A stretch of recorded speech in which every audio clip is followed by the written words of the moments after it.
Yeah, well, it should be easier to wash. Got it at some sort of dollar store. Hey, I read this, the whole thing, and excited when I saw it at the library. I think this color is the adult graphic novel, and I want to say, and this award-winning author, I gotta say, it was an extremely juvenile text, and this is not a critique related to the war of the sexes or genders, because I am pro equality, but you can see, there's a lot of redneckism among the female here as much as the males, so there's not, it'd be, I mean, you can equalize, you know, a lack of maturation process in genders, but it's not going to make the species evolve. So I finished it, and I don't know if it's like in the adult section because there's a lot of images that are, I'll show you one maybe that are, female related that talk about things, Well, you know what I'm talking about. Anyways, and maybe that's why it's there. But I tell you, the text is like this is like preteen kind of text, and I was kind of disappointed because I wasn't looking for images as much as I was looking for. There is some historical data that is accurate that I didn't know about, but it's the way they interpret it and the way they, include so much supernatural in there. It really defeats the purpose of what I think they were trying to do. So it's almost like, what you guys are trying to convince not just men but yourselves that you can also rise in power based on supernatural beliefs. It's like it has very little to do with maturity or sentience or sapience as a species. And again, I am pro women empowerment and developing their potential, but this book was kind of disappointing in the sense that I don't think it included that kind of stuff. It was kind of too childish in a way to kind of provide guidance in that way. Anyways, if you disagree, or if anybody wants to have a debate with me on this book, I just want to be clear as this. I believe in the equality of the stupidity of the people primates. It has nothing to do with gender status or things like that. So make sure if you challenge me to debate is about, I'm going to read it again if you do, and the author can challenge me to debate, and I'm going to say, this is why I said this is why, this part, this part. Did you write this part? What was your purpose for writing this part? What was your goal for writing this book? Aside from winning awards and pretending that it's about, some uncommon book about stuff everybody needs to know. But I'm telling you, it's like, if you're pro empowering women, I would have given you some different ideas about what to write. Anyways, I just want to say, hey, I love women, I tell you. But anyways, this is more about an update, right? I took a few breaks from working on my vehicle after I changed all the spark plugs and the ignition cables. Well, I changed 6 out of 8 because, like, the sixth one, I tell you, I did not have the right tools. Again, in Quesnel, so many people, if you're working on a vehicle, so it's helpful not to do it hidden away somewhere because, like, if you're in a parking lot, not the closest one to the door of like a fast food place, let's say, or Canadian Tire or something. So a lot of people come ask and see how you're doing, and they're helpful. And they, borrow tools they have in their vehicles, or, there's a lot of, and I'm like, now I'm looking at the Ford, what's it called? Maverick. And my ex called Maravik, not Maverick, which is totally different. One's a name, one's a particular word that means something else.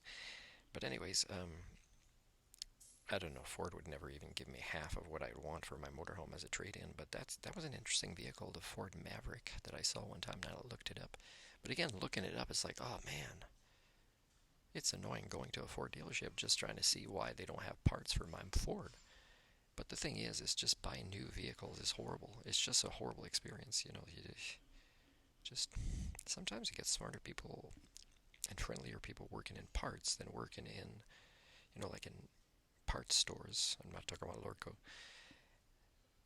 But I really enjoyed Taylor in Taylor Automotive. I think in Quesnel is like I've been there two or two or three times, and it's just we all joke around, and everybody's helping me at the same time. If there's no other customers, he's looking for this, looking for this. Comes out of the office, the guy, and helps out, and like it's real customer service, right? With a sense of humor, like like they're comfortable around people, and it's nice. But anyways, they're nicer there and smarter there, I would say. Like one of the female staff actually is a nurse I just learned today, so I'm not going to see that in Lord Co, for example. And but also like comparing, people that wear nice suits, let's say that work in a dealership, Ford maybe, and just a lack of ability to listen or communicate or be congruent or honest or have integrity or even make sense. It's more discouraging. So that's good. So I don't mind learning about fixing my vehicle when I go to places with a culture like Taylor Automotive, instead of buying something new that would just, I don't have that much hair to pull back out of my head. But I really like that smart car, the 2016, and I'm still in trauma of just having to deal with Mercedes and other related cultural patterns in Canada for having a new vehicle, or the Volkswagen Tiguan. Like I could show you data about Volkswagen where, somebody shouldn't just lose their job, but they should be investigated. But that's the norm. And again, why didn't Canada arrest Volkswagen representative during that scandal, which is just one of many? It's just one that became famous around the world. And it wasn't even that big what they did in relation to the dishonesty of most dealerships when you buy vehicles and where the money goes here and there. You got to pay this, got to pay this. Some of it is government related. Well, I don't mind paying it if government will just make it that I can take a bus to go get my motorcycle. But no, that's not even possible in British Columbia or Canada, or trains. It's all about flights, and flights that are so inefficiently done and overpriced, and unfair for short distances with how it's set up. Anyways, what I wanted to say again is just the hillbilliness. I mean, sometimes it's fun and it's friendly, and you get more conversations with guys, let's say regular older guys that meet in like at Tim Horton or A&W or McDonald's. If now that I know how to talk about mechanical stuff, or they see me work on mechanical stuff, it makes us slightly more social interactions.